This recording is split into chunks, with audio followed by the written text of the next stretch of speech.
मोदी का सपना पूरा कर सकता है चीन।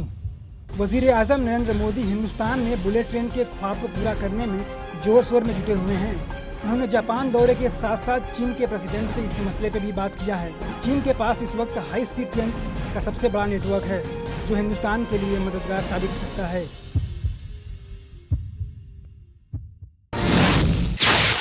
अब छोटे दलों ने दी शिवसेना बीजेपी को चेतावनी। शिवसेना और बीजेपी के बीच बढ़ती खींचतान से उनके साथ ही दल संयम खोने लगे हैं। शेतकरी स्वाभिमानी पार्टी के एमपी राजीव शेट्टी चेतावनी दी है कि 2 दिनों में शनिवार को सहायुति के दोनों प्रमुख दल सीटों के बंटवारे का मामला हल कर लें। बीजेपी के अल्टीमेटम को शिवसेना ने ठुकराया। महाराष्ट्र में असेंबली सीटों की तकसीम को लेकर बीजेपी और शिवसेना का 25 साल पुराना रिश्ता इंतहाई नाजुक मोड़ पर पहुंच गया है। शिवसेना ने सीट की तकसीम पर मुआहदे के लिए बीजेपी की जानिब से मिले 12 घंटे के अल्टीमेटम को ठुकरा दिया है। चीन सिंह का विरोध, खम्भे पर चढ़ा तिब्बती छात्र। जहां एक और चीन के प्रेसिडेंट का शानदार स्वागत हुआ, वहीं दूसरी तरफ तिब्बती रिफ्यूजियों ने भारत दौरे पर आए चीन के प्रेसिडेंट का जमकर विरोध भी किया। इनके हाथ में तिब्बत का झंडा था। तिब्बत रिफ्यूजी तिब्बत को आजाद करने की मांग कर रहे थे। मोदी की सख्ती के बाद चुमार से लौटे चीनी फौजी।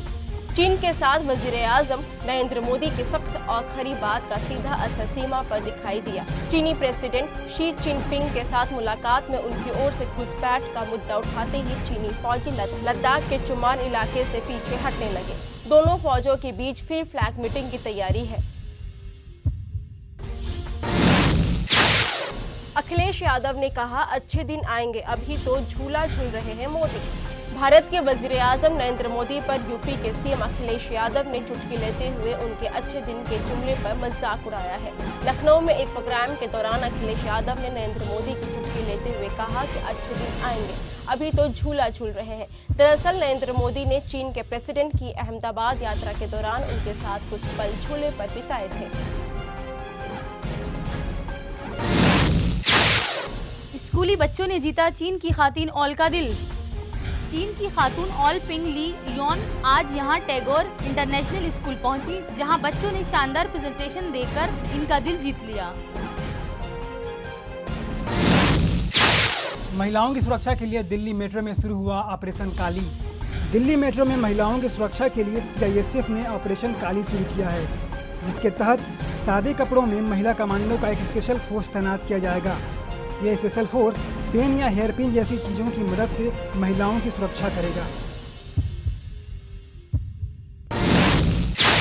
अमेरिका, लंदन और पेरिस की तरह मेट्रो स्टेशनों पर स्काई वॉक होंगे। राजधानी के मेट्रो स्टेशनों पर अब अमेरिका, लंदन और पेरिस के तर्ज पर जदीद स्काई वॉक नजर आएंगे। ये स्काई वॉक मेट्रो स्टेशनों को आसपास की अहम सड़कों और अहम मकामात से जोड़ेंगे। हिंदुस्तान में पहली बार 2 बहनों को फांसी की सजा। 9 मासूमों की हत्यारी 2 बहनों की फांसी हो सकती है। करीब 15 साल पुराने इस हत्याकांड में 2001 में दोनों बहनों को कोल्हापुर कोर्ट से फांसी की सजा मिली थी। इन बहनों ने अपनी मां के साथ मिलकर 13 बच्चों को अगवा किया था, जिसमें से 9 बच्चों की इन्होंने हत्या कर दी थी।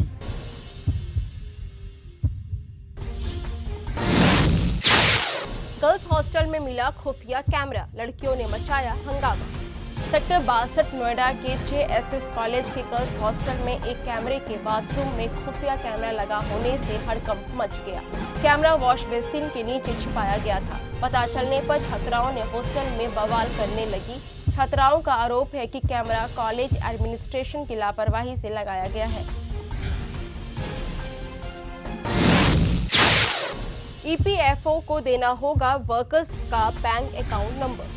कंपनियों को अब अपने वर्कर्स का बैंक अकाउंट नंबर और IFSC code employ provident fund organisation को उपलब्ध कराना होगा। इसके लिए ईपीएफओ ने सभी कंपनियों को ऑर्डर जारी किया है। इसका मकसद प्रोविडेंट फंड अकाउंट नंबर आवंटन और उसके स्टेक होल्डर्स को भुगतान आसान बनाना है।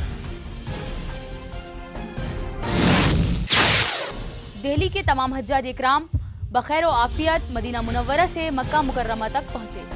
27 अगस्त से 10 सितंबर तक दिल्ली से हज बैतुल्ला के लिए मदीना मुनव्वरा रवाना हुए तमाम आज़मीन हज के मदीना में 8 दिन के बखैर आफियत क़याम के बाद मक्का मुकर्रमा बैतुल्ला शरीफ के तवाफ़ व ज़ियारत के लिए मक्का पहुंचने का सिलसिला आज इख्तिताम पजीर हो गया है।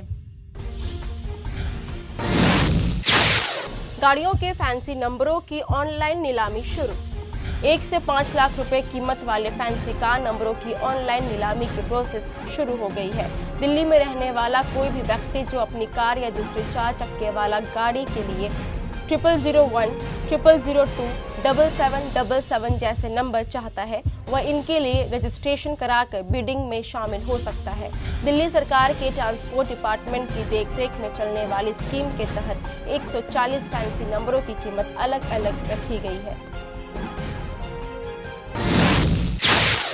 यामा ने किया न्यू मॉडल लॉन्च। मशहूर 2 चक्के वाला गाड़ी बनाने वाली कंपनी यामा कंपनी ने 149 सीसी की मोटरसाइकिल प्लेजर F1 लॉन्च की है। इसकी दिल्ली में शोरूम में कीमत 83,850 रुपए रखी गई है। यह बाइक 3 रंगों में मिलेगी, रेड, ब्लैक और व्हाइट। इसे परफॉर्मेंस के लिहाज में भी बेहतर तकनीक इनकॉर्पोरेट की गई है। कंपनी का दावा है कि यह अपनी क्लास में सबसे हल्के वजन की गाड़ी है।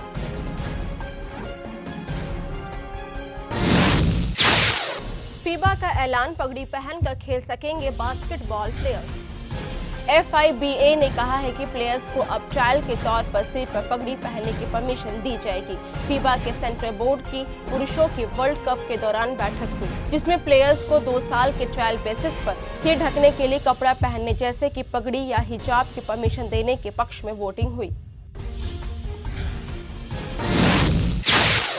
कैटरीना ने कहा, ऋतिक के साथ डांस करना चुनौती भरा रहा।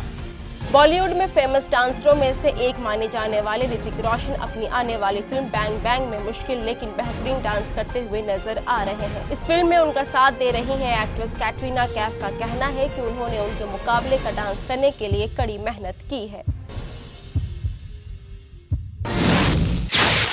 नेहा धूपिया ने जूली 2 में काम करने से किया इनकार। फॉर्मर मिस इंडिया और एक्ट्रेस नेहा धूपिया ने 2004 में आई अपनी फिल्म जूली के सीक्वल का ऑफर ठुकरा दिया है।